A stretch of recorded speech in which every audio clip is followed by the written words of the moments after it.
Hello नमस्कार, मेरा नाम डॉक्टर महिमा है। मैं होम्योपैथी कंसल्टिंग फिजिशियन हूँ भारत होम्योपैथी में।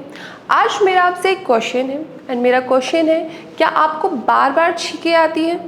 अगर आपको बार बार छींकें आती है तो आपने क्या कोशिश की है आपकी छींकों का कारण जानने की, कि आपको ये छींकें बार बार क्यों आती है, इसका कारण क्या है? आज इस वीडियो में आपकी छींकों का बार बार आने के कारण के ऊपर हम डिस्कशन करेंगे।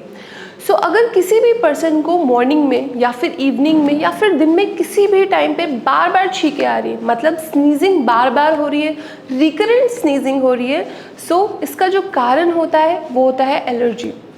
एलर्जी से मेरा मतलब है, अगर कोई पर्सन एलर्जिक है किसी भी स्टिमुलाई के लिए, स्टिमुलाई होता है कोई भी बाहर का कोई तत्व, अगर आपकी बॉडी उस तत्व के लिए, उस स्टिमुलाई के लिए एलर्जिक है तो आपकी बॉडी एक रिएक्शन देने लगती है।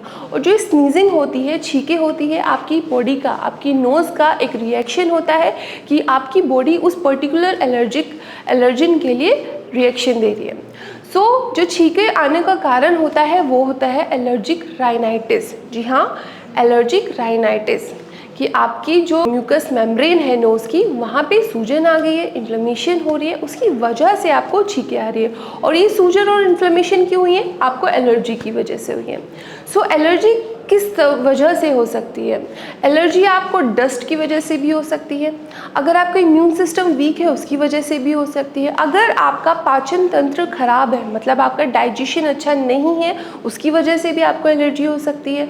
आपको एलर्जी डिप्रेशन की वजह से भी हो सकती है, कि आप बहुत सैड रहते हैं, बार बार आप उदास हो जाते हैं, या फिर लाइफ में कुछ ऐसा चेंजेस चल रहा है जिसको आप कोप अप नहीं कर पा रहे हैं। या फिर हो सकता है कि आपका जो लाइफस्टाइल है उसमें आप बहुत ज़्यादा उल्टा खाते हैं, मतलब जंक फूड का सेवन ज़्यादा कर रहे हैं, तो ये एलर्जी होने के कॉजेज़ हो सकते हैं। इसकी वजह से आपकी म्यूकस मेम्ब्रेन में स्वेलिंग आ जाती है, इरिटेशन होने लगती है, और इन्फ्लेमेशन की वजह से आपको सिम्टम आते हैं, जो कि आपकी बॉडी रिएक्शन देती है, जिसकी वजह से आपको सिम्टम आते हैं, जिसकी वजह से आपको छींकें या फिर स्नीजिंग होने लगती है। अब हो गई है कारण की बात, कि आपको स्नीजिंग या फिर रिकरेंट स्नीजिंग क्यों होती है। आई होप ये कारण जानने के बाद आप अपने वो पर्टिकुलर एलर्जी की वजह बचाएंगे और अपनी बॉडी को जो आपकी रिएक्शन दे रही है उससे आप खुद को बचा पाएंगे। बात करते हैं कुछ टिप्स के बारे में जो कि आप एलर्जिक राइनाइटिस में यूज़ कर सकते हैं। सबसे पहली टिप है, जिस भी एलर्जन के अगेंस्ट आपकी बॉडी रिएक्शन दे रही है उसको पहचानिए, उससे बच के रहिए। अगर आप धूल से एलर्जिक है तो अपने जो कहीं भी आप ट्रैवल कर रहे हैं तो अपने फेस को कवर करके रखिए, एंड कोशिश कीजिए कि आप एक्सरसाइज कर रहे हैं, अपना इम्यून सिस्टम बिल्डअप कर रहे हैं, जिससे आप हेल्दी रहेंगे तो आपका इम्यून सिस्टम हेल्दी होगा और जो एलर्जी आपकी बॉडी साइन दे रही है वो कहीं ना कहीं कम होगी। सेकंड है, अगर बहुत ज़्यादा छींकें आ रही है तो आप मिंट टी ले सकते हैं। थर्ड, कि अगर सुबह के टाइम बहुत ज़्यादा छींकें आ रही है तो गर्म चीज़ों का इस्तेमाल कर सकते हैं, जैसे कि सोट का इस्तेमाल आप कर सकते हैं। सोट होता है जिंजर, अगर ड्राई फॉर्म में होता है उसको सोट बोला जाता है।